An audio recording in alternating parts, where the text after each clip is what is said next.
All right, what is up, YouTube and Instagram? Please forgive me, I am a little under the weather today, but this is take two. All right, take two for the Boker AK1.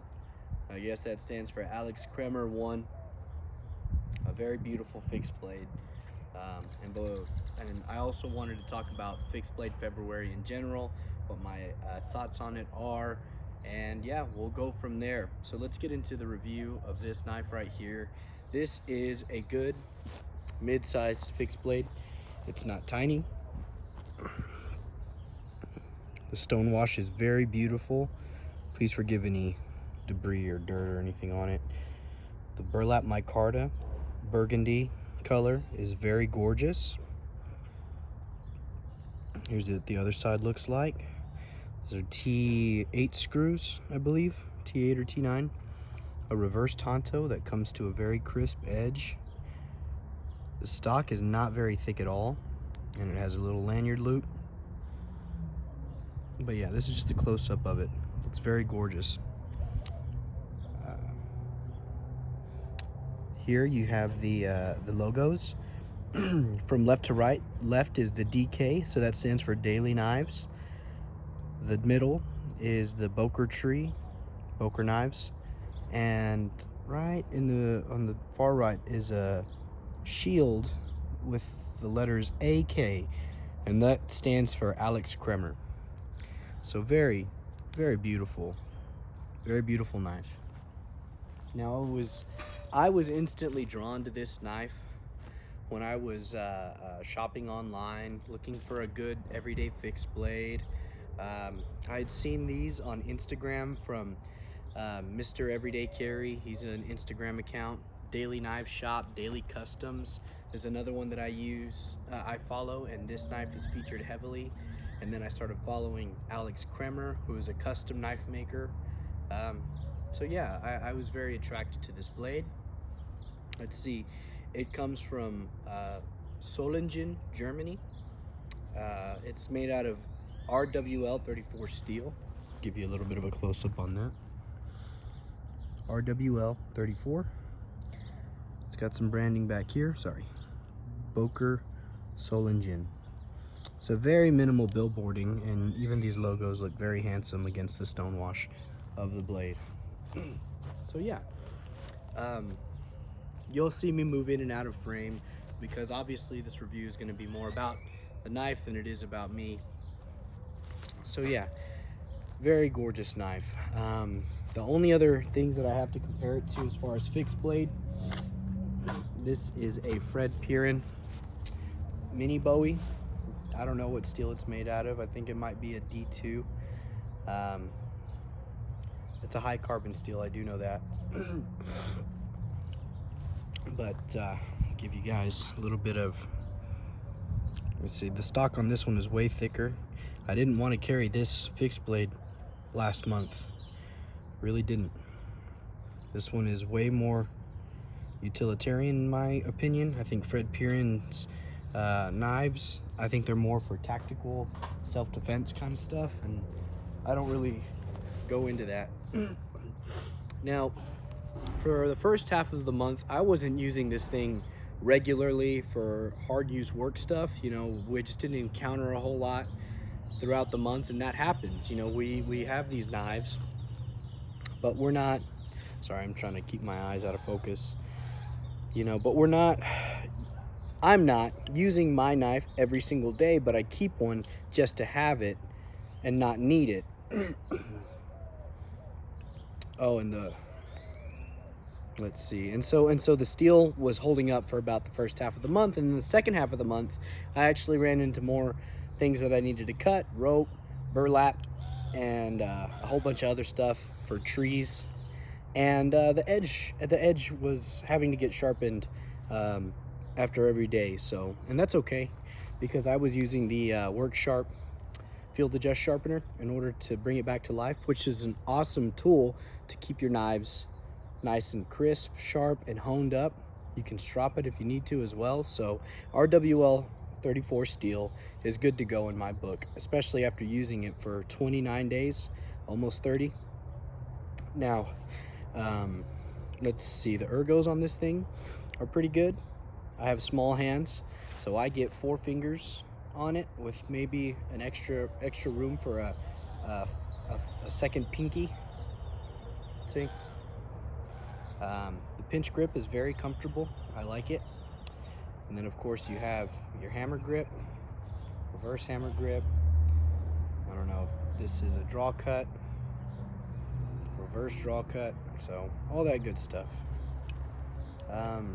I found myself using it like this a lot, and this in the pinch grip as well. So I am a huge fan of tantos and reverse tantos. I think this is a very utilitarian blade shape for cutting open boxes, and it was really good for food prep as well, since the blade stock was very thin. It's not like I was wedging my tomatoes or apples or anything like that. No, very good blade. I carried it on the hip, which is where I carry my pliers. Standard, it comes with a inside the front pocket ulti clip. Sorry, drink some water.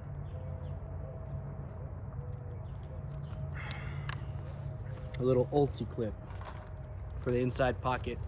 The person who I purchased this from sent it in this Wilhelm leather belt sheath, and I think they kept the ulti clip sheath, which is totally fine. So that gets us into the original. Right now in the United States, you could buy a Boker AK1 on places like Smoky Mountain Knife Works, Blade HQ, Knife Center, and perhaps Knife Joy. I'm not affiliated with any of these places. I was looking for one, and I was gonna see where I was gonna buy it from, and they cost $275. So the barrier to entry on this knife is very high, in my opinion. I was very lucky that a gentleman on Instagram was selling his, Iro EDC, shout him out. So he was able to give me a really good deal. I was able to pay $150, which is still a lot for a fixed blade. $150, and it can get you a lot of fixed blade in other markets. So it might not be for everyone. And it comes in 2 colors, burlap micarta like I have, and a mustard yellow micarta. And the mustard yellow just probably wasn't going to be for me. The burlap, the brown, the more red earth tone-y kind of colors are what I'm after. Not that yellow isn't an earth tone. Obviously, I live in Lubbock, Texas. Everything's yellow right now, but that's neither here nor there. And it also comes in a drop point and the reverse tanto. And if you order it from Germany, you can even get an actual tanto, a Western tanto style blade. So that's another thing, is that a lot of the aftermarket scales that you can get for this knife, you can get them in titanium, you can get them in a different color micarta, you can get them in brass or copper, I believe. Maybe not copper, I'm thinking more brass. And you know, you're gonna have to order it from across the pond, which isn't ideal. You can definitely have somebody make. I think it'd be relatively easy to get secondary micarta scales made here in the United States, but just also be wary of that. This was definitely made for our friends over in Europe. It was made with them in mind, so yeah. So what was it like carrying a fixed blade for 29 days? I'll start this off by saying I didn't carry a consecutive 29 days. I got married on the 12th, and for my marriage, I carried this bad boy. This is the Pena Knives Mula. I'm not trying to flex or anything, guys. This is just the knife I wanted to carry for my wedding. All right, so that's gonna forever be in my life. This knife, that memory will forever be tied to this knife. So, yeah. Excellent. But I had a day 0, so altogether I did carry for 28 days, sorry. February this year only lasted 29 days. So yeah, it was really cool. I think a 30-day challenge is very hard, so I really give a kudos to people who do a 30-day challenge, because I have all of these knives. I have a very ample collection, I'll say. It's not the most stringent, it's not the most extensive, but it's what I like. And so yeah, it's just kind of, it makes it difficult. But the Boker AK1 made it very easy because it feels like a knife that I have good chemistry with, as opposed to my other two fixed blades. Like I showed you before, I have this Fred Piran concept knives, mini Bowie, but I also have this Vox Knives MKM Micro. So these are both really good knives, but I don't want to carry a mini knife the whole month, and I definitely don't want to carry this one the whole month because the only sheath that I have for it rides on the belt in a scout carry, in a horizontal carry fashion, and this rides in the pocket, and this isn't always ideal. It's a really good knife. I love it for utilitarian cuts and stuff. Like, it's very good for cutting rope, but it's not good for major food prep. So I wanted something a little bit more. I love this knife, but I wouldn't say I have good chemistry with it. The Boker AK1 and I go hand in hand just because of the size. The weight is very good. The balance is it's a little off center, but we'll see. We'll do this. The balance is right around that first screw, right behind that first screw. All right, there we go. So it's not extremely balanced, and if you add titanium scales to this, it's going to be atrocious in balance, but still really good, very wieldy. I'm able to just wield it very comfortably. What I did notice that if I got the scales wet, my ability to hold on to the knife became stronger.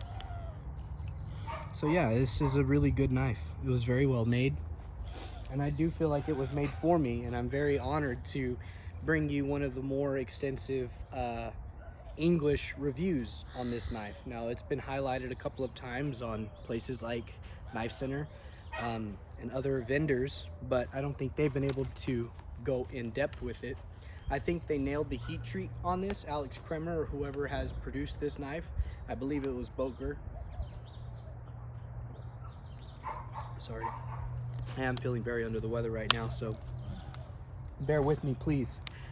But anyways, yeah, it was good. So we're still talking about the 29 days of fixed blade February. I'll give you a pocket dump. This pocket dump reflects accurately what I would carry almost every day except the weekends. So this was a staple, Valley Leatherworks wallet. I like it because it's so tried and true. It's starting to patina very nicely. It's very small. All right, it's got my Texas Tech ID badge to scan in and out. I've got my debit card, my driver's license, and then I've got two prescription card and my medical card just in case anything ever happens to me. So very beautiful. I have this Bird of Pry Brid. It's a really cool pry bar. I overspent on this one a while back, but very glad to have it. So that would be in my front right pocket. And then I carried my 7-inch pliers. I tried carrying my Cobra 5-inch pliers in a Tale of Knives standard sheath, but I just didn't have great compatibility with that. I don't think it's very utilitarian. It's good to have, and I carried it for 1 week, but I came back to the slip joint pliers inside of this sheath right here.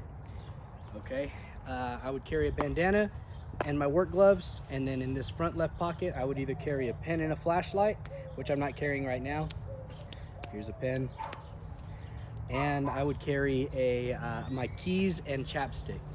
Yeah, I don't have it on me right now. So anyways, it's just really good to have everything that you need. I wouldn't carry the pliers on the weekends. I would slip like my Cobra extra small pliers in the front right pocket or front left pocket, depending on where my keys were. But yeah, carrying around a set of pliers all weekend is not ideal.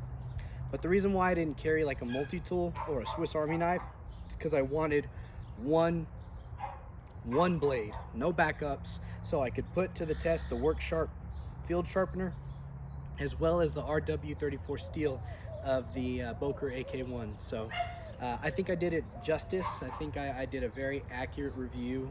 Like I said, the only exception was my wedding night, and I don't even think I used the actual moolah that night.